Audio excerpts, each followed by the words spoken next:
Jai Hind दोस्तों, I welcome everyone to this amazing session on current affairs for the month of August. I welcome everyone to this new beginning. I have recently started my own venture. So, welcome to Anshum Until the Uniform. So, guys, I will be preparing you for all the defense exams in our country, whether it be the written exams for NDA, CDS, FCAT, CAPF for the upcoming year 2021. From December onwards, I will be launching a exclusive batch for the general studies as well as some SSB batches for your upcoming exams. For written exams specifically, I will be focusing on the CDS exam 2021. So there will be new batches which I will be launching from December onwards. So guys, चलिए शुरू करते हैं. For all those people who are watching me for the first time, this is me. My name is Anshum Verma. These are my credentials. I come from a defense background. I have done my schooling from Army Public School, Delhi Camp. Now these are my educational qualifications. Most of you know me, but there is a recent addition in my qualification that I have recently cleared. Faculty of Law entrance exam. Right now I'm pursuing LLB. And yes, I am also civil services aspirants, and I have qualified UGC NET JRF exam. That means I'm also eligible to teach as a assistant professor in any university. Already I've been teaching from past 10 years and I have myself qualified various government exams. If I talk about defense exams, I have cleared serious exam 7 times and got recommended as well. Okay. So guys, before we start, मैं आप सबको बोलूँगा ये नया channel है तो थोड़ा सा भी मुझे काफ़ी नए फीचर्स को खोलने के लिए आपके सपोर्ट की ज़रूरत है. तो इस चैनल को सब्सक्राइब कीजिए, अपने फ्रेंड्स को भी सब्सक्राइब करने के लिए बोलिए. साथ में अगर आपको मेरे सभी सेशंस के फ्री पीडीएफ चाहिए, आपको डिस्क्रिप्शन बॉक्स में इस वीडियो के मेरा टेलीग्राम चैनल का लिंक मिल जाएगा. उस टेलीग्राम चैनल को ज्वाइन कर लेना. अंशुम अंटिल द यूनिफॉर्म मेरे टेलीग्राम चैनल का भी नाम है. ये मेरा व्हाट्सएप नंबर है. कोई भी क्वेरीज हो आप मुझे यहाँ पर बता सकते हैं. साथ में बेल आइकॉन पर जरूर आप क्लिक कीजिएगा ताकि जो भी मेरी रिसेंट अपडेट्स आए, जो भी मेरे न्यू वीडियोस आए, वो आप तक जरूर पहुंच जाए. ठीक है. So in this video guys, we will be continuing our current affairs series, but उससे पहले मैं आपको थोड़ी सी और extra details दे दूं. These are the courses that I will be teaching you on this platform. Now guys, यहाँ पर current affair with applied GS course है. current affair को मैं GS के साथ क्लब करके पढ़ाता हूँ, जिससे आपका GS तो रिवाइज होता ही है, साथ में आपके रिटन और SSB की भी तैयारी हो जाती है. फॉर एग्जाम्पल करंट अफेयर्स आपको डायरेक्टली हेल्प करेगा आने वाले अपकमिंग SSBs में, चाहे वो आपको लेक्चरेट के फॉर्म में हो, जीडी के फॉर्म में हो, आपका जो राइटिंग्स पार्ट है जिसमें टैट वैट, इन सब में भी आप बहुत क्रिएटिवली करंट अफेयर्स को इस्तेमाल कर सकते हैं. Then polity, geography, economics, history, static GK. Then guys complete SSB course, मैं कंप्लीट एसएसबी गाइडेंस आप सबके लिए शुरू करने वाला हूं, जहां पर सब कुछ होगा आपके लिए. आपको मैं हर एक लेवल पर एक पूरे प्लान्ड वे में एसएसबी की प्रिपरेशन की क्लासेस देने वाला हूं, जिसमें मैं आपको मॉक इंटरव्यूज भी दूंगा. मॉक इंटरव्यूज के साथ पीआईक्यू की क्लासेस भी होंगी. जीटीओ क्लासेस को भी हम लगभग 95% यहाँ पर कवर करने वाले हैं. तो ये सब कुछ आपको यहाँ मिलने वाला है. ठीक है. Then guys, what are the benefits? Let me just quickly discuss what are the benefits if you come and join my courses. You will be getting guys structured courses, completion of courses. यहाँ पर मैं completion पर ध्यान दूंगा, not unlike the other platforms जो कि काली T shirt पहन के आपको बेवकूफ बना रहे हैं. ठीक है. अब आप लोग कहेंगे सर आपने भी पहनी थी कभी वो काली T shirt, but yes guys, you know what they have done with both of us as well as you as well as me. So guys, you will be getting regular classes here. Study material मैं आपको दूंगा, revision classes, recorded sessions रहेंगे, personal evaluation रहेगी. मैं आपके class जो भी चीज़ आप मेरे को देंगे, जैसे एसेज हो गए, फॉर एग्जांपल टैट वैट, आपका पूरा साइक मैं पर्सनली इवैल्यूएट करके आपकी गलतियां बताऊंगा. सो ये सब आपको मिलेगा. Then guys, personalised doubt clearing session. अगर आपको कोई भी डाउट है तो आप बेहिचक मुझसे पर्सनली भी डिस्कस कर सकते हो, तो मैं आपके डाउट्स वहाँ एंटरटेन करूंगा. Then lifetime support. For example अगर आपका मेरे साथ कोर्स खत्म भी हो जाता है गाइज, दैट डजंट मीन कि हमारा साथ खत्म हो जाएगा. मैं आपको जब तक आपको आपके सपने सच ना हो जाए, that is getting the stars on your shoulder, मैं आपको पूरी तरीके से सपोर्ट करने वाला हूँ. Then all of you who know me quite well, I will be giving some humorous explanation for all the classes. आपको पता है मैं एक बहुत ही अमेजिंग तरीके से पढ़ाता हूँ और बहुत ह्यूमरफुल मेरी क्लासेस रहती हैं, कभी भी आप बोर नहीं होने वाले मेरी क्लासेस में, जो कि आपको चीज़ों को रिटेन करने में भी हेल्प करेगा। ठीक है, okay, so let us start today's class guys. This is a current affair class. Now guys, जब मैं ये वीडियोस आपके साथ शूट करता हूँ या जब मैं आपके लिए वीडियो बनाता हूँ, तो मैं आपको एक्सपेक्ट करूंगा कि आपको डेली न्यूज़पेपर वाली वीडियोस देखने की जरूरत नहीं है। हिंदू की एडिटोरियल डिस्कशन ये सब आपको डेली देखने की जरूरत नहीं है, रादर आप खुद पढ़ लोगे तो वो ज्यादा अच्छा रहेगा। ठीक है, उसके बाद आप मेरे इन क्लासेस के वीडियोस को, इस करंट अफेयर के क्लासेस के वीडियोस को आप जरूर फॉलो कर लेना। यहाँ पर आपको हिंदू, इंडियन एक्सप्रेस, सारे इंपॉर्टेंट आर्टिकल्स, एडिटोरियल्स मिल जाएंगे, साथ में ऑनलाइन मैगजीन्स के कुछ जो भी कंटेंट मुझे मिलता है इंपॉर्टेंट, वो मैं आपके लिए यहाँ पर डिस्कस करने लेके आता हूँ। देन मैं अदर गवर्नमेंट सोर्सेज जैसे PIB हो गया है, कई ऐसी मैगजीन्स हो गई, योजना, कुरुक्षेत्र, इन सब से भी अपने न्यूज़पेपर जो अपने करंट अफेयर के नोट्स मैं बनाता हूँ, साथ में माय ओन नोट्स जो मैं सिविल सर्विसेज के लिए आपके लिए अपने लिए प्रिपेयर करता हूँ, उनमें से आपके लिए भी कुछ कंटेंट फिल्टर आउट करता हूँ जो कि हमारे लिए यहाँ पर इंपॉर्टेंट है। सो गाइस, इस करंट अफेयर सीरीज में हम सब कुछ कवर करेंगे मंथली एंड टॉपिक वाइज। ठीक है, सो आपको बैक टू बैक कुछ क्लासेस मिलेंगी, टॉपिक वाइज क्लासेस मिलेंगी, जैसे पॉलिटी, इंटरनेशनल रिलेशंस की। मैं ऑलरेडी पॉलिटी की 2 क्लासेस शूट कर चुका हूँ। सो जिसने भी अभी तक ये 2 क्लासेस नहीं देखी है, इन 2 क्लासेस को जरूर देख लीजिएगा। लिंक दिया है, प्लेलिस्ट का लिंक दिया है डिस्क्रिप्शन बॉक्स में। और जिसने भी अभी तक इस वीडियो को लाइक नहीं करा है, फटाफट लाइक कर दो गाइस। ठीक है, मुझे आपके लाइक्स की, आपके अप्रिसिएशन की जरूरत है, और ये जितने भी लाइक्स आप देते हो मुझे मोटिवेट करता है ज्यादा और मेहनत करने के लिए, आप सबके लिए। सो गाइस, आज की क्लास में हम इंटरनेशनल ऑर्गेनाइजेशन, समिट्स एंड इन सब की बात करने वाले हैं, साथ में डिफेंस। नेक्स्ट क्लास आपके लिए डिफेंस आ रही है, फिर science and tech, government schemes, environment and the miscellaneous section. ये FCAT NDA पीपल के लिए बहुत इंपॉर्टेंट है guys. All my students who are preparing for FCAT NDA, उन सब के लिए ये बहुत इंपॉर्टेंट क्लास है। ठीक है, सो ध्यान दीजिएगा इस स्पेशली आई वुड से इस मिसलेनियस सेक्शन पर। ओके, चलिए, सो गाइस शुरू करते हैं। International relations, organisations and summit. मैं फटाफट आपको बता दूं कि यहाँ पर किस टाइप के क्वेश्चंस आते हैं। What are the type of questions यहाँ पर पूछे जाने वाले क्या हैं। सबसे पहले मैं आपको सजेस्ट करूंगा कि मेरे पे मत डिपेंड रहो इस चीज के लिए। गाइस, क्या आता है, यूपीएससी क्या पूछ सकती है, ऑलरेडी पास्ट ईयर पेपर्स में दिया हुआ है। सो पास्ट ईयर पेपर का एनालिसिस बहुत इंपॉर्टेंट है, तभी आपको समझ में आएगा कि मैं ये क्यों पढ़ा रहा हूँ। SSB अगर आप जा रहे हो, SSB में अगर मैं आपको कोई टॉपिक डिस्कस कर रहा हूँ, जब मैं स्पेशली बोल रहा हूँ कि ये टॉपिक SSB के लिए इंपॉर्टेंट है, तो आपको उसको बहुत ध्यान से फोकस करके पढ़ना होगा गाइस। ठीक है, अच्छा, एक चीज और, इंटरनेशनल रिलेशन एक ऐसा टॉपिक है जो SSB में गारंटेड यूज होगा। One of the hot topics which are deliberately they put such one or the other topics, जो कि आपके GD में भी एक टॉपिक निकलेगा ही निकलेगा, लेक्चरेट में भी एक टॉपिक इंटरनेशनल रिलेशन से जरूर निकलेगा। सो नेशनल इश्यूज और इंटरनेशनल रिलेशन, ये 2 बहुत हॉट टॉपिक है SSB के लिए। आई वुड से एसे राइटिंग के लिए भी गाइस आपको यहाँ से बहुत क्वेश्चंस, बहुत टॉपिक्स मिलने वाले हैं।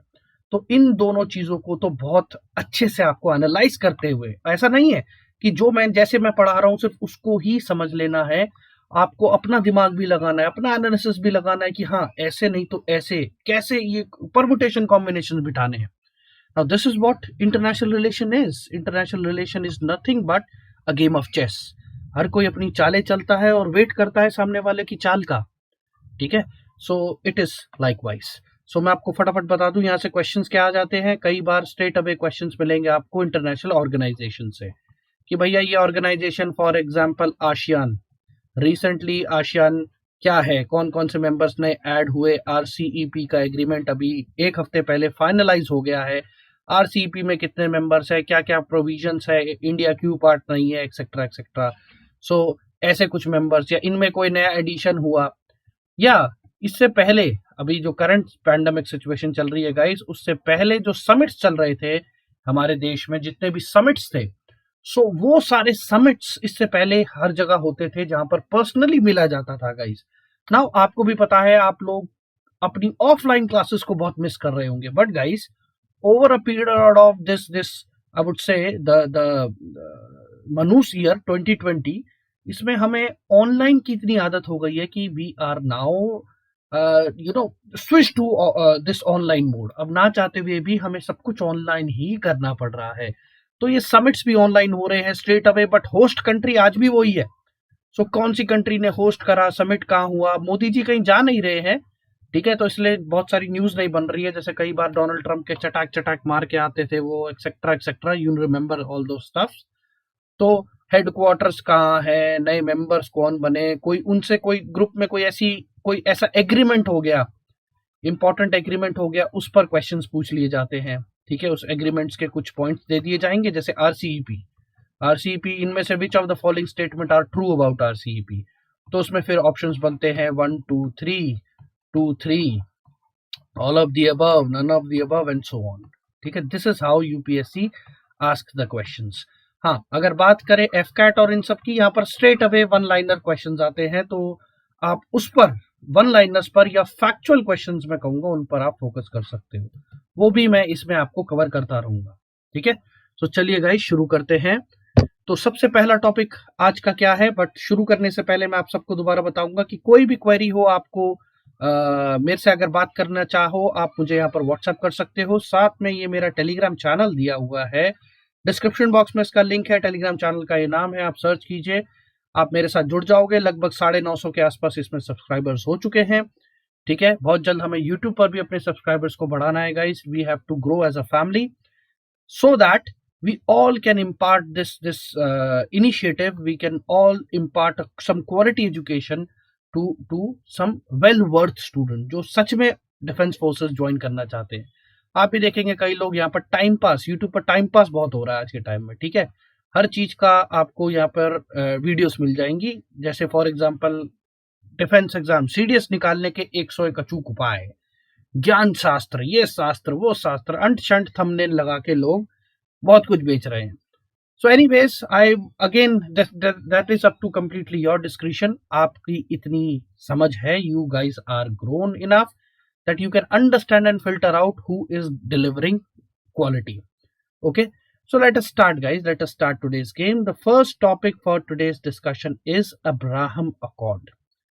अब ये अब्राहम अकॉर्ड स्ट्रेट अवे, अब मैं आपको सीधा पूछ लेता कि अब्राहम अकॉर्ड क्या है, तो आधे से ज्यादा लोग, I would still say 90% of the people who are watching this video will get confuse, Abraham accord क्या है।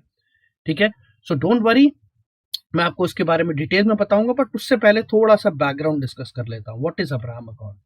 सो गाइस, ये बेसिकली एक नया एग्रीमेंट है जो कि दो बड़े ही खतरनाक देश, एक तो है इजराइल, दूसरा है यूएई। ठीक है, यूएई खतरनाक नहीं है बट पैसा बहुत है, शेखों के पास बहुत पैसा होती। ठीक है, लैम्बोर्गिनी में घूमती, पुलिस भी लैम्बोर्गिनी में घूमती, शेर भी पालती, सब कुछ ये करती। ठीक है, अल हबीबी। तो Israel and UAE are two too big countries in I would say the central Asia और west Asia would be a better geographical location. But guys, अब अगर आप टेक्निकली देखोगे, इजराइल जो एक ऐसा देश है, इस इजराइल देश की कभी भी मुस्लिम कंट्रीज से बहुत ज्यादा नहीं बनती। ठीक है, इजराइल देश की कभी मुस्लिम कंट्री से बहुत ज्यादा नहीं बनती। अब इसके पीछे जो रीजंस है, व्हाट आर द रीजंस, उसके पीछे कुछ रिलीजियस रीजंस है। फॉर एग्जाम्पल, जो इजराइल में रहते हैं Jews, according to Islam, they are the biggest threat to the Islam. ठीक है, यहूदी जिनको बोला जाता है, ये इस्लाम के लिए सबसे बड़े खतरा माना जाता है, रिलीजियस बुक्स वगैरह में लिखा है। So these people they hate each other. Now Israel is such a country which is surrounded by all the Muslims from all the sides और from all the Muslim countries. ठीक है, and despite that इस country ने वहां पर सारे देशों की गुद्दी मरोड़ के रखी है। ठीक है, it is a dominant power over there. But एक टाइम था जब इसने भी स्ट्रगल करा। अब ये इजराइल और पैलेस्टाइन और ये सब कॉन्फ्लिक्ट कैसे शुरू हुआ, बहुत इसकी पूरी मैं हिस्ट्री वैसे अपने करंट अफेयर के पुराने वीडियोस में मैं डिस्कस कर चुका हूं। उस पुराने वीडियोस के आपको जो पीडीएफ्स है वो भी मिल जाएंगे, तो उसके लिए आपको मेरा टेलीग्राम चैनल ज्वाइन करना होगा, वहां पर मैंने ऑलरेडी शेयर करे हुए हैं। तो इसको फिर कभी हम डिस्कस करेंगे, ये टॉपिक हमेशा बर्निंग रहता है। मैं बहुत जल्द इसको दोबारा से एक बार स्टार्टिंग से आपको बताऊंगा कि इजराइल पैलेस्टाइन में इशू क्या है, बट अभी ये समझने की कोशिश करते हैं। तो रिसेंटली गाइज अगर आप देखोगे यहाँ पर चीजें बदल रही हैं, समय बदलता है, समय के साथ चीजें बदलनी पड़ती है और अपने अपने रिश्तों को, अपने एग्रीमेंट्स को बदलना पड़ता है। तो यूएई एक ऐसा पहला देश आप कह सकते हो बना जिसने यूएसए की मदद से इजराइल के साथ एक डील साइन करी, और उस डील का ही नाम क्या है, अब्राहम अकॉर्ड, जिसके अंदर फॉर्मल रिलेशन बनाए जाएंगे दोनों कंट्रीज के अंदर। फॉर्मल रिलेशन का मतलब एक दूसरे के यहाँ पर डिप्लोमेट्स भेजे जाएंगे, ट्रेड खुलेगा, पीपल मूवमेंट होगा, इंटेलेक्चुअल मूवमेंट होगा, बच्चों का, स्कॉलर्स का मूवमेंट होगा, स्टूडेंट्स का मूवमेंट होगा। तो हर तरीके का मूवमेंट यहाँ पर आप एक्सपेक्ट कर सकते हो। ये होगा फॉर्मली, ठीक है। इनफॉर्मली भी कई तरीकों से हो जाता है, बट अब फॉर्मली होगा। So according to this accord, UAE and Israel would establish a formal diplomatic relation, and in exchange, Israel would suspend its plan to annex the parts of occupied West Bank. Actually क्या कर रहा था, ये West Bank नाम की एक जगह है, उसको कब्जाता जा रहा था, ठीक है, उस पर कब्जा करता जा रहा था, अपनी सेटलमेंट बनाता जा रहा था एग्रेसिवली, ठीक है। इजराइल वगैरह यहाँ आप देख सकते हो, ये पूरा वेस्ट बैंक वाला इलाका है, ठीक है। जॉर्डन के इधर वेस्ट साइड लगता है, तो इसलिए इसको वेस्ट बैंक बोला जाता है, ठीक है। हाउएवर इजराइल का ये ईस्ट है, तो इस चीज का आपको ध्यान देना है। सो इस वेस्ट बैंक पर ऐसे बहुत सारी सेटलमेंट्स इजराइल करता जा रहा था, तो इजराइल ने भी एग्री करा, ठीक है भाई, हमें तो अभी ट्रेड और इन्वेस्टमेंट से मतलब है, कोई बात नहीं, अभी घर कम बना लेंगे, टेंशन मत लो, बाद में देखी जाएगी, अभी पहले तुम सेटल डाउन कर लेते हैं।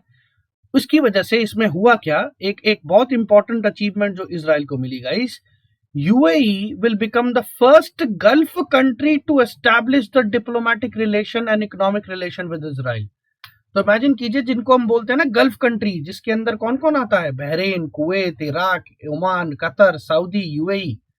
इस गल्फ कंट्रीज में जो 8 गल्फ कंट्रीज हैं आपकी, सॉरी 7 अरब स्टेट्स, ठीक है, जिसके अंदर ये सारी कंट्रीज आती हैं, ये सारी कंट्रीज में पहली कंट्री बनी है जो UAE इजराइल के साथ रिश्ते बना रही है फॉर्मली। मैंने आपको बताया था ना इससे पहले क्यों नहीं है, क्योंकि ये वाला रीजन जो मैंने आपको थोड़ा सा बैकग्राउंड बताया था, ठीक है।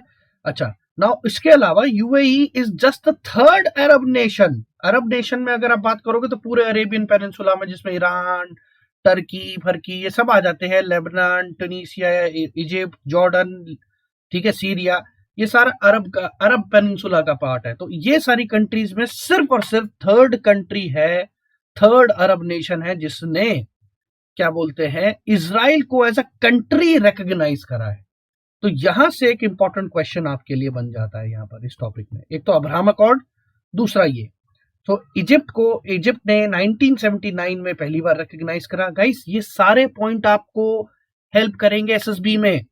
सो इन फॉर्मल पॉइंट्स को याद करो, नोट डाउन करो, और याद करने का तरीका, बार बार वीडियो को देख लो, वीडियो को शेयर भी कर देना, और इसके नोट्स बनाओ, नोट्स को रिवाइज करो, ठीक है। जॉर्डन इन 1994, ठीक है। सो ये 2 रीजंस है इसके जो ये रिकॉग्नाइज करे गए थे formally. So for the decades there has been a consensus among many Arab Muslim majority states that they will not end a state of hostility with Israel until it agrees to deal with a granting statehood to the Palestinians.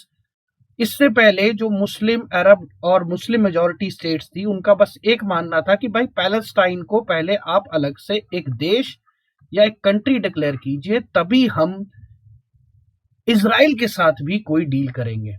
But things have changed, ठीक है, things have changed a lot. So फटाफट मैं आपको बता दूं West Bank के बारे में, मैंने आपको अभी फोटो में भी दिखाया था। वेस्ट बैंक में थोड़ा सा मैं फैक्ट डाला है। It is located, what is the West Bank? It is a region which is located west of Jordan river, ठीक है। Now it is bounded by Israel in the north and west and the south, ठीक है, and on the east it lies the Jordan lies, you can see here it is Jordan. आपको north में, south में, east में पूरा Israel से घेरा हुआ मिलेगा, और इसी को कब्जाता जा रहा था। एक्चुअली ये रीजन पैलेस्टाइन का रीजन था, ठीक है, इसको अब इजराइल ने कैप्चर करना शुरू कर दिया था, ठीक है। सो इसमें अगर मैं फर्दर बताऊं, the Palestinian who live in West Bank live under the Israeli military rule as well as limited self rule. तो इन पैलेस्टाइन जो असली जो लड़ाई है वो इन पैलेस्टाइनियंस के साथ है। यहाँ पर कोई डेमोक्रेटिक राइट नहीं मिलता गाइस। कोई अगर फालतू प्रोटेस्ट करता है तो ये इंडिया नहीं है कि आप डेमोक्रेसी के नाम पर छाती पीटते हुए आप आ जाओ। यहाँ पर सीधा एक बम गिरा दिया जाता है भीड़ में, कुछ लोग मरते हैं, बाकी सारे अपने घर, और फिर करंट अफेयर बनता है। ठीक है, फिर मेरे जैसे टीचरों को पढ़ाना पड़ता है। ओके, सो करंट अफेयर यहाँ पर काफी बनता है, और कई बार करंट अफेयर भी नहीं बनता। ठीक है, लोग निपट जाते हैं बट करंट अफेयर नहीं बनता। तो समझ रहे होगे मैं क्या कहना चाह रहा हूँ। So also the also present in the West Bank, there are some 132 Israeli settlements and 124 unauthorized settlements along with the military outpost. यहाँ पर लगभग 132 इजरायली सेटलमेंट्स आपको मिलेंगे, 124 अनऑथराइज सेटलमेंट मिलेंगे, मिलिट्री आउटपोस्ट्स वगैरह के बराबर भी। ये सब याद करने की जरूरत नहीं है।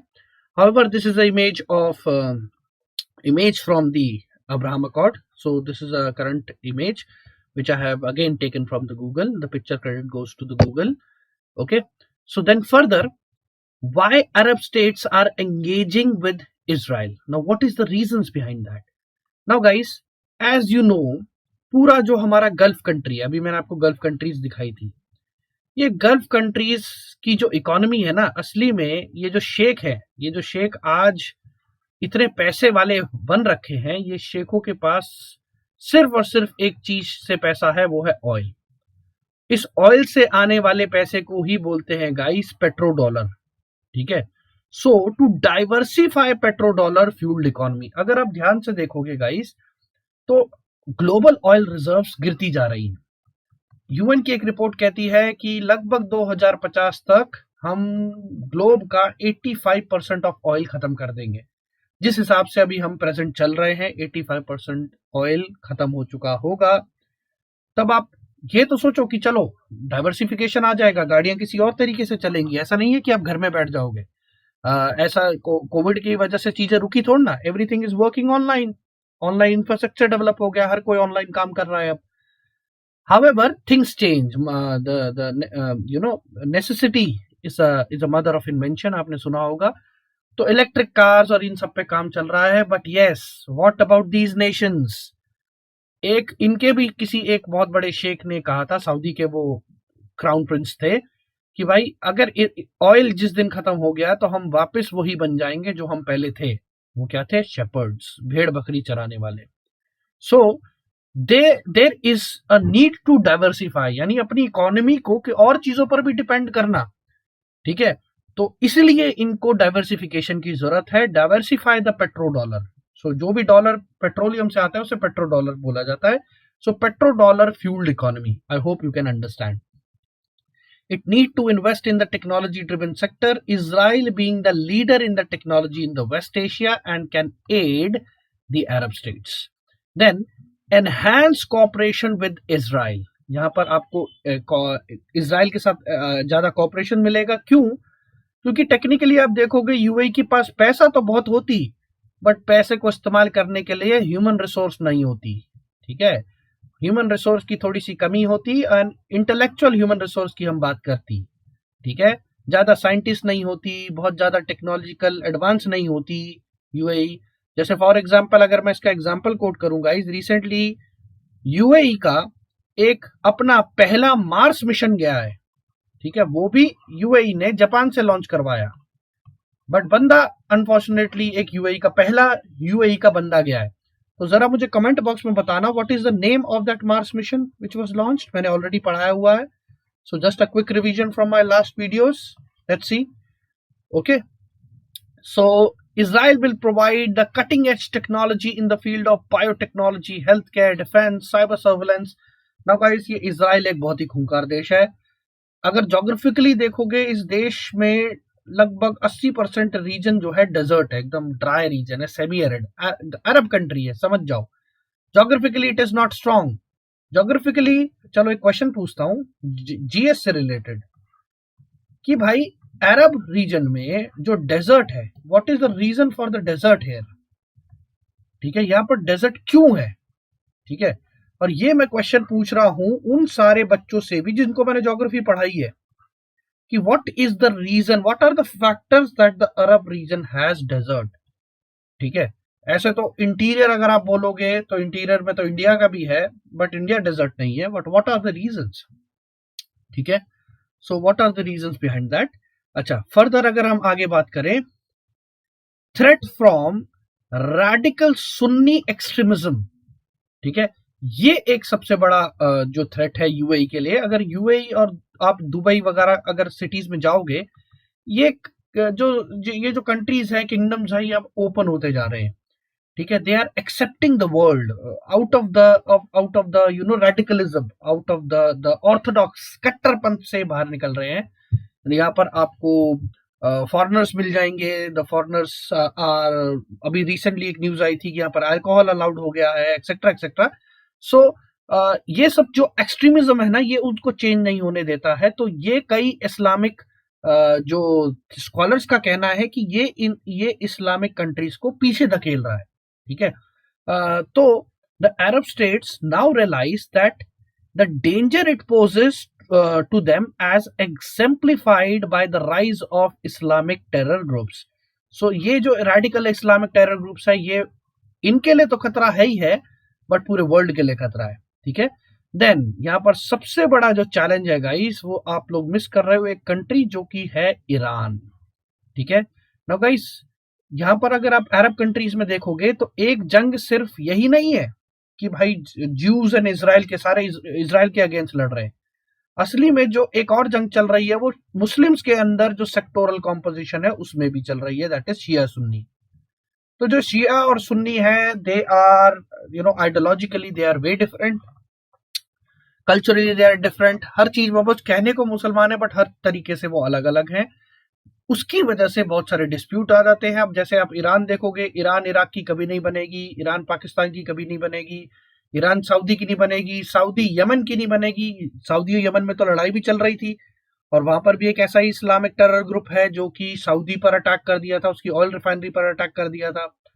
ठीक है, दूसरा आप कनेक्शन यहाँ पर डॉट कनेक्ट करने की कोशिश करो, यूएस से ईरान की नहीं बन रही, तो भैया यूएस से इजराइल की बहुत बनती है। तो यूएस से और इजराइल यूएसए की जिस अरब देश से अच्छी बनती है, वो उसकी इजराइल से भी अच्छी बनाने की कोशिश करेगा यूएसए। ठीक है, तो और अगर वो उनमें कौन कौन आता है, सऊदी, यूएई, ये सब आते हैं। और यूएसए दुश्मन है किसका, ईरान का। और सऊदी और ईरान का, सऊदी यूएई का दुश्मन कौन है, ईरान। सो आप देख सकते हो the complex connection, the figure, the connections which are complex, and I would say everyone is playing their game. Your enemy is your friend वाली अप्रोच। ठीक है, ये बेटर होगा यहाँ पर एक्सप्लेन करने के लिए। सो फटाफट हम देख लेते हैं क्या क्या इसके जियोपॉलिटिकल सिग्निफिकेंस है। यूएई को क्या मिलेगा, यूएई को स्ट्रेटेजिक एडवांटेज मिलेगी ईरान से, बेटर टेक्नोलॉजी मिलेगी, बायोटेक मिलेगा, हेल्थ केयर मिलेगा, साइबर सर्वेलेंस, ये सब मिलेगा। इजराइल को क्या मिलेगा, इनके डिप्लोमेटिक जो प्रेजेंस है इस रीजन में स्ट्रांग होगी, इनकी इकोनॉमी भी बूस्टअप करेगी भाई। ठीक है, दूसरा, इस पूरे रीजन में ये एक खुद के लिए एक सिक्योर एनवायरनमेंट देख पाएंगे, ज्यादा दोस्त बनाएंगे तो ज्यादा सिक्योरिटी इंटरेस्ट इनके फुलफिल होंगे। It will provide a secure presence in the Gulf and the larger region. So Israel को स्ट्रेट अवे फायदा मिलता है। सऊदी अरेबिया ब्लॉक मतलब उसके चेले। So this bloc sees its interest being allied with the US and Israel. For example अगर मैं आपको बोलूं, ईरान और इजराइल की भी नहीं बनती। ईरान और इजराइल की क्यों नहीं बनती, again the Muslim and the ज्यू इशू। ठीक है, मुस्लिम एंड द ज्यू इशू, उस वजह से इन दोनों की आपस में भी नहीं बनती।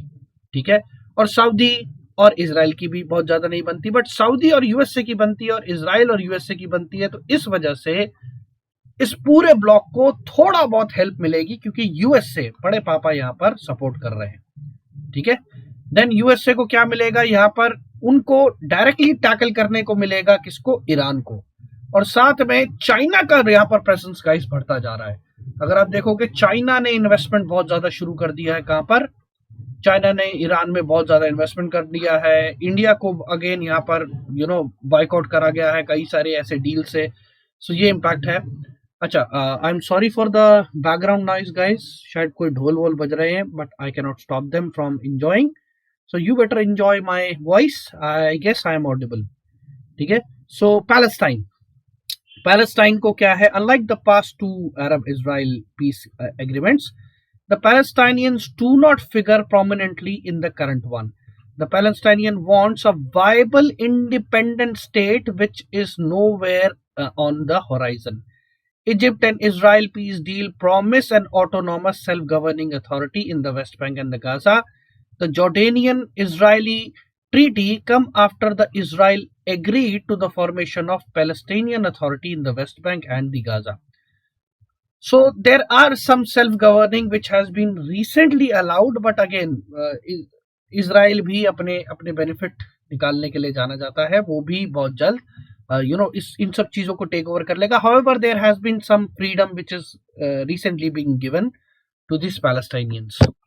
Okay, now what is the advantage of for India?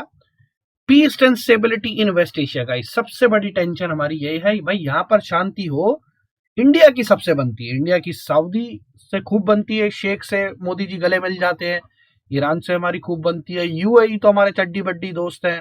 ठीक है, यूएई के साथ गाइस हमारा सबसे ज्यादा ट्रेड होता है। खुद देखिए, ईरान और यूएसए की टेंशन की वजह से जो भी ड्रिफ्ट पैदा हो रहा है उसकी वजह से इंडिया जैसे देशों को नुकसान हो रहा है, क्योंकि हम एक ऐसे देश है जहां पर हमारी दोनों से बनती है, तो ऑब्वियसली हमें यहाँ पर प्रॉब्लम होगी होगी। ठीक है। अच्छा, इसमें अगर मैं फर्दर बात करूं, इसको हम फर्दर इलैबोरेट करें, so two state solution, Israel suspension of its plan of annexation might lead to an early resumption of the talks between Israel and Palestine.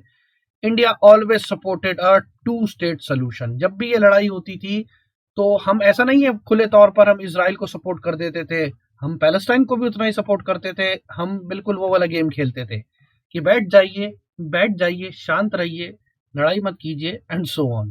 ठीक है, हम डिप्लोमेटिक गेम खेलते थे भैया, शांति से बातचीत करके आप समाधान निकालिए। और यहाँ पर जब कश्मीर के लिए हल्की सी कोई बिजली बम भी गिराता है, हम सामने वालों की पोस्टों पे दे धाए धाए, ठीक है, करंट अफेयर उनके बना देते हैं। हाउएवर, जो कि हम आता नहीं है न्यूज में, बट यस ये बनाए जा रहे हैं। ठीक है। So ties with Iran, it could be impacted as it will see the Arab-Israeli tie-ups as a direct threat to its security. India has a prominent stakes in Iran such as Chabar port and access to the route of Central Asia. India का एक project है जो कि मैंने आपको last month की video में पढ़ाया था, नॉर्थ साउथ कॉरिडोर। इंडिया का नॉर्थ साउथ कॉरिडोर, ये इंडिया का एक कनेक्ट बन रहा है, इंडिया से छाबार, छाबार से अफगानिस्तान, अफगानिस्तान से central Asia, till connecting Moscow. So ये सारे प्रोजेक्ट्स को बहुत आराम से कंफर्टेबली चलने के जो रिक्वायरमेंट है वो है पीस एंड स्टेबिलिटी। अब जैसे ही ऐसी डील साइन हो जाती है तो इंडिया और इजराइल को, जब ये यूएई और इजराइल के साथ डील कंफर्टेबल साइन होती है तो हमारे लिए भी ऑप्शंस खुलते हैं कि हम दोनों से अपना इकोनॉमिक अपॉर्चुनिटीज, ट्रेड, एक्सपोर्ट बढ़ा सके। ठीक है। सो आप इसको ऐसे कंक्लूड कर सकते हो, यहाँ पर इंडिया का क्या फायदा, ग्लोबल क्या फायदा, ये बैकग्राउंड क्या था, तो मैंने इसके सारे डायमेंशंस आपको समझा दिए। This topic is important for both, for SSB as well as for written as well. Written में कुछ कुछ फैक्ट्स पे ध्यान दीजिएगा, एसएसबी के लिए पूरा स्टार्टिंग से लेकर अब तक पूरा आप अगर बोल पाए तो क्या अच्छा। चलिए, इसके बाद कुछ फैक्चुअल न्यूज जो कि एफकैट में ऐसे क्वेश्चन आ जाते हैं, एनडीए में ऐसे क्वेश्चन आ जाते हैं। गाइस, रिसेंटली आपके शिंजो आबे जी ने रिजाइन कर दिया है। ठीक है, ये जापान के प्राइम मिनिस्टर थे, इन्होंने जो रीजन दिया है because of his health condition. चाचा विधायक थे पर चाचा की तबीयत खराब हो गई। ठीक है, तो 28 अगस्त को इन्होंने रिजाइन कर दिया फाइनली। सो सितंबर में, क्योंकि सितंबर मंथ ऑलरेडी जा चुका है, तो ये आपके लिए एक क्वेश्चन आ जाता है यहाँ पर जो कि मैं नहीं बताऊंगा। Who is the current prime minister of Japan? Japan के अभी करंट प्राइम मिनिस्टर कौन है, ये डायरेक्ट क्वेश्चन आ सकता है। गाइस, जरा अपनी नोटबुक में इस वीडियो को अभी पॉज कीजिए। सबसे पहले तो लाइक करो जिसने अभी तक नहीं करा है। ठीक है, तुम जिसने अभी लाइक नहीं करा है इसको लाइक करो फटाफट जाके। ठीक है, सो लाइक करने के बाद गाइस जरा इसको ढूंढ के बताओ और जरा मुझे कमेंट्स बॉक्स में बताना जरूर गाइस। तुम वीडियो देखते हो बट कमेंट बॉक्स में मुझसे इंटरेक्ट नहीं करते। मैं हर एक कमेंट पढ़ता हूँ, ठीक है। अब ये मेरा अपना चैनल है तो ज्यादा इंटरेस्ट लेता हूँ मैं। टेलीग्राम भी ज्वाइन कर लेना by the way. Then recently question ऐसे भी बन सकता है, कौन से कॉन्टिनेंट को पोलियो फ्री डिक्लेयर करा गया है guys.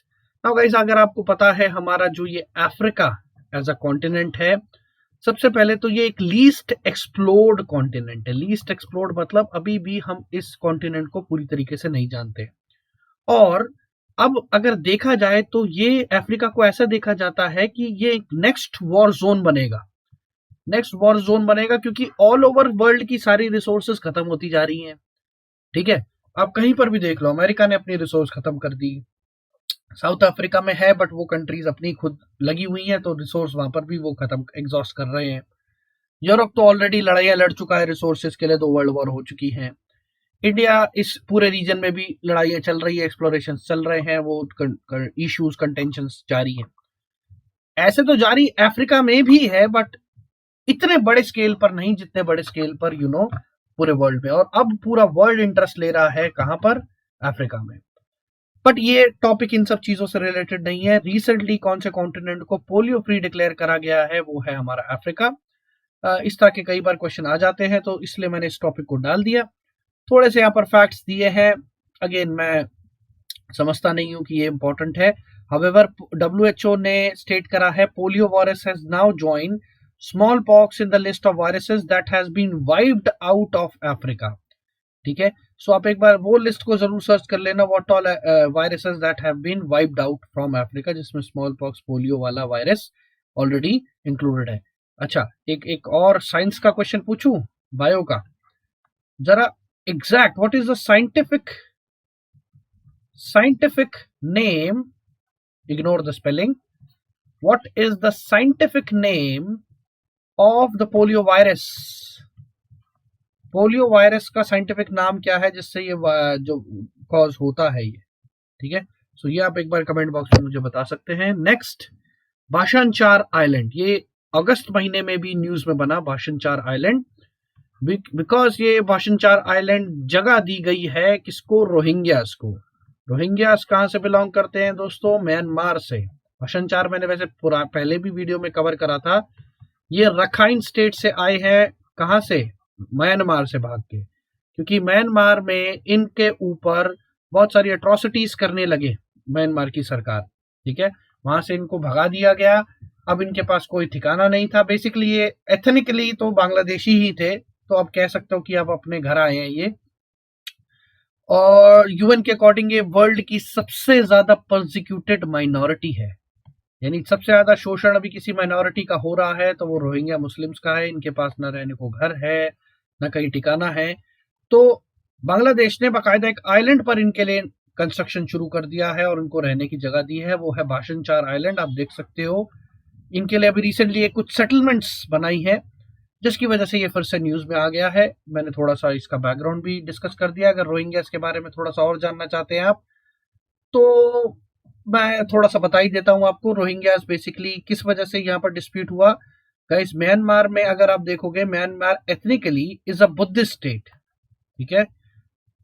Myanmar ethnically is a Buddhist state, वो वहां पर बुद्धिस्ट लोग ज्यादा रहते हैं। सो इस बुद्धिस्ट स्टेट में अगर आप देखोगे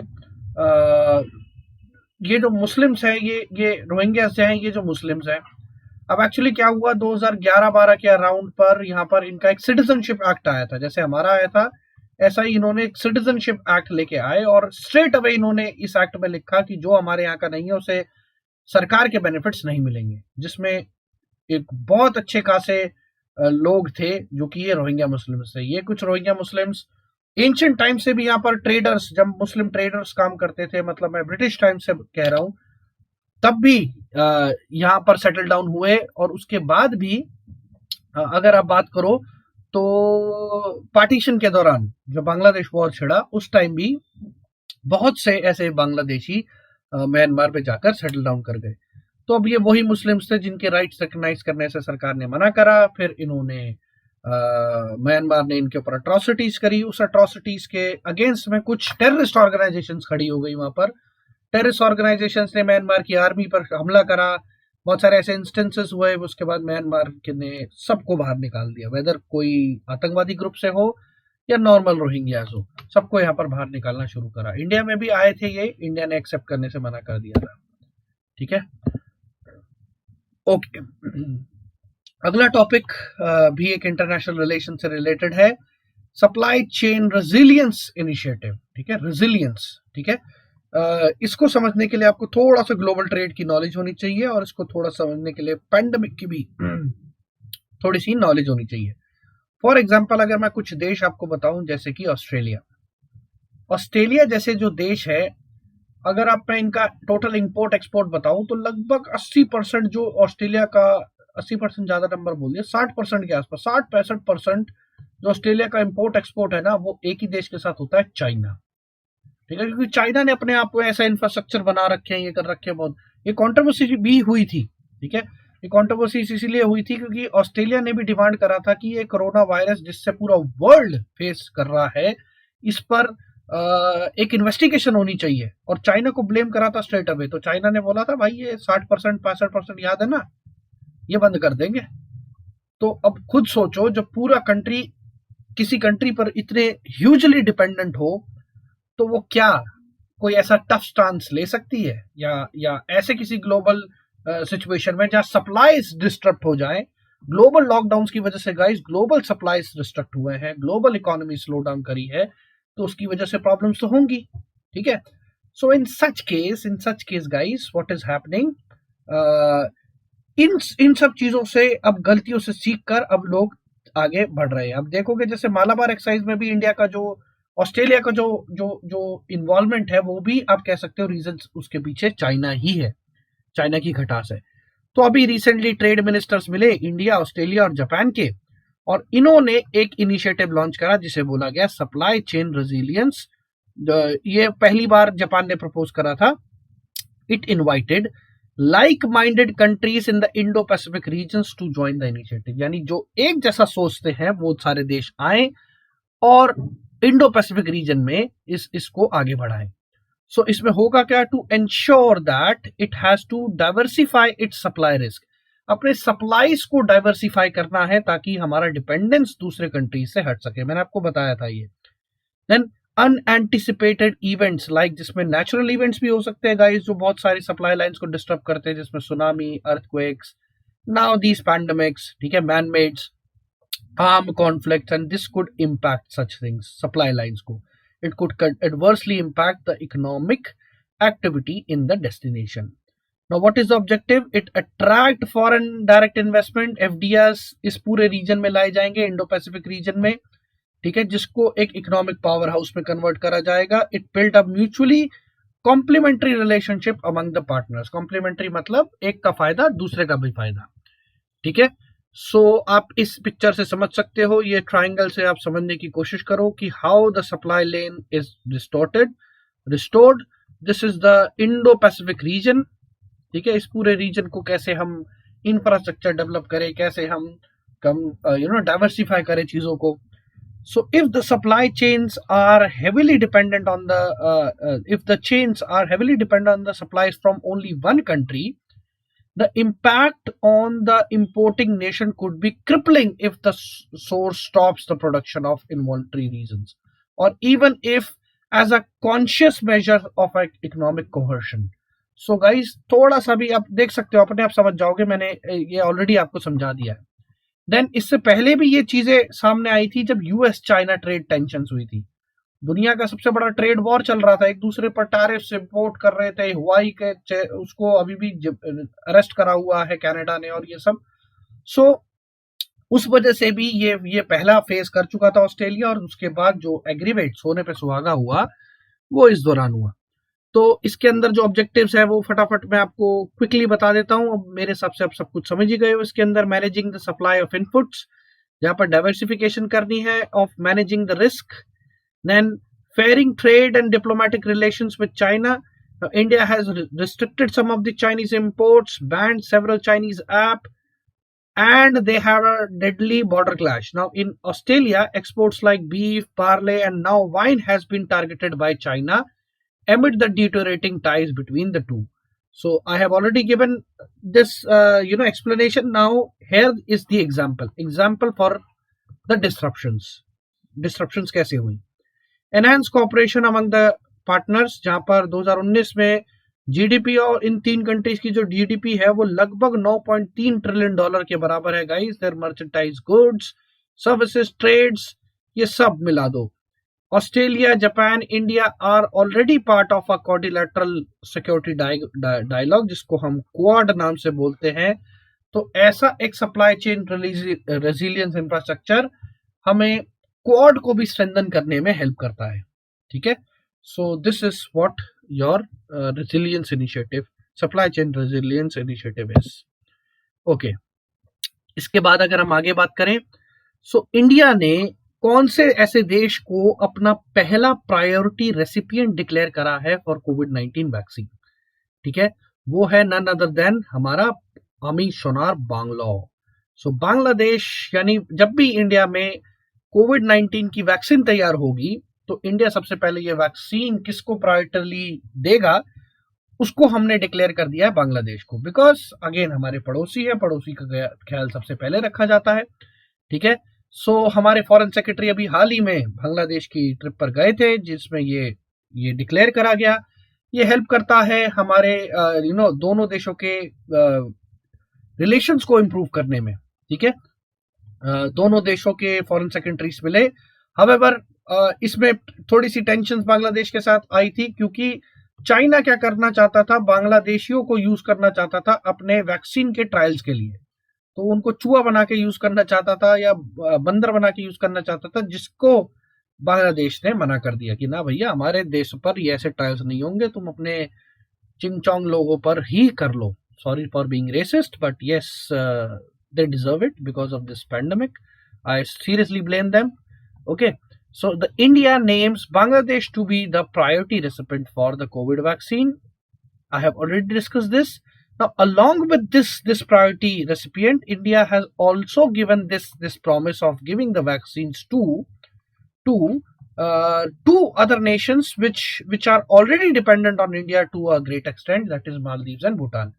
So अपने रिश्तों को अश्योर करने के लिए ये हमने इन दोनों देशों को भी ये प्रॉमिस करा हुआ है. दूसरा, if you know the current scenario guys, मैं अगर नवंबर की बात करूं, so there are some of the names which are the fourth runner. अभी दो जो कंपनियां फाइजर और मॉडरेना, ये दो वैक्सीन्स हैं जो कंटेंडर हैं. दोनों एक दूसरे में फाइट कर रही हैं कि भाई हमारी 90% इफेक्टिव है, ये कहती है, फिर 92% इफेक्टिव है, फिर ये अगली रिसर्च पब्लिश करते 93.4 इफेक्टिव है. अबे भाई लाओगे कब? ठीक है, ले भी आओ. अब थक गए हैं मुंह ढक ढक के भाई. मेरी तो मूछे भी है, मूछे बैठ जाती हैं. ठीक है, मैं कैसे बार बार उसको खड़ा करूं भाई. हमें पंजाबी बंदे, मूछे रखने का शौक है हमें. ठीक है. सो मास्क लगा के थक गए भाई, अब वैक्सीन ले आओ. Anyways, so guys, this is what it is. यहाँ से ऐसे डायरेक्ट क्वेश्चंस आपको आ सकते हैं. हाउएवर, मैं आपको एक चीज और बता दूं, वर्ल्ड के आज भी 60% जो वैक्सीन प्रोडक्शन है गाइस, इंडिया का फार्मास्यूटिकल सेक्टर आप कह सकते हो एक वन ऑफ दी कह सकते हो, it is the best in the world. ठीक है. दुनिया की सबसे सस्ती दवाइयां. HCQS वाला एग्जांपल अगर आपको याद हो, डोनाल्ड ट्रंप ने इंडिया से मांगी थी, खामखा की धमकी दे रहा था. हमने, खैर धमकी से तो नहीं डरते, बट हाँ प्यार से लगता है बाबू, थप्पड़ देने लगता. तो हमने पूरे वर्ल्ड को अपनी HCQS की सप्लाईज को रिस्टोर कर दिया था. ठीक है. तो इतने बड़े लेवल पर आप इमेजिन कर सकते हो इंडिया फार्मास्यूटिकल लेवल पर मेडिसिन प्रोड्यूस करता है. ओके. अगला जो गाइस ये है, आपको एक मीम मैं पहले बता दूं. सो अभी हाल ही में अगर आपको याद हो, the Pakistani high commissioner shares a pic of a superstar that is Johnny since as a Kashmiri boy. सो उन्होंने ये फोटो ट्वीट करके बोला कि बेचारा हॉस्पिटल में मारा गया इंडियन आर्म फोर्सेस के हमले से. तो ये तो हमारे हैं पाकिस्तानी भाई बंधु. एनीवेज, ये मीम मैंने इसलिए डाला because I am free. This is my channel, my rules. So it is not at all I would say nothing to be minding here of, because this is a reality. ठीक है, porn star की images डाल के ये ऐसे ऐसे हरकतें कर रहे हैं, इतने मतलब गधे हैं, ये नहीं सोचा था हमने। एनीवेज, तो सऊदी अरेबिया को ये आंख दिखा रहे थे, बताओ, ये मतलब चुन्नू वर्सेस दाना, ये कह लो होलसेलर को बोल रहा है कि भाई तुम ढंग से बेचा करो। सोच के देखो, एक गेहूं का दाना होलसेलर को बोल रहा है कि तुम गेहूं ढंग से बेचा करो। अबे तू एटलीस्ट ओनर को ही बोल लेता। सो गाइस, सऊदी अरेबिया इनको इतनी मदद करता है, इनको ऑयल देता है, लोन देता है, बट ये हवाबाजी कर रहे हैं। एक्चुअली एक एक इंटरनेशनल ऑर्गेनाइजेशन है guys, OIC, organization of Islamic countries. इस ग्रुप को, ये ग्रुप प्रोटेक्ट करता है मुस्लिम्स के इंटरेस्ट को ऑल ओवर द वर्ल्ड। इसमें पाकिस्तान अपना प्ले कार्ड खेलता है, द मुस्लिम कार्ड, और ये सारी कंट्रीज को इंडिया के अगेंस्ट भड़काना चाहता है फॉर द कश्मीर इशू, ठीक है, फॉर द कश्मीर डिस्प्यूट। और कई बार ऐसा सक्सेसफुल भी रहा है, बट कुछ over the period of time में यहाँ पर ऐसे बहुत सारे चेंजेस मिले हैं। जैसे कि मैंने आपको बताया था, इंडिया और बहुत सारी ऐसी मुस्लिम कंट्रीज के बहुत अच्छे टाइज बनते जा रहे हैं, खास तौर पर UAE, सऊदी, ठीक है। तो ऐसा ही हुआ 2018 में OIC के एक जो एनुअल समिट था, उसमें इंडिया को इनवाइट कर दिया गया एज अ चीफ गेस्ट कि तुम आओ, लेक्चर दो। तो हमारी स्वर्गवासी सुषमा स्वराज जी गई भी थी, और पाकिस्तान को बुरा लगा, नहीं नहीं सर, ये तो बहुत गलत करा आपने, ये तो नहीं होगा, नहीं, हम नहीं आएंगे। तो OIC वालों ने बोला ठीक है, मत आओ, कोई नहीं, चाय और बिस्कुट के पैसे भेज देंगे, 10 रुपए की चाय, 5 रुपए का बिस्कुट, पार्ले जी, मस्त 15 रुपए पेटीएम कर दिए, कैशबैक भी मिल गया।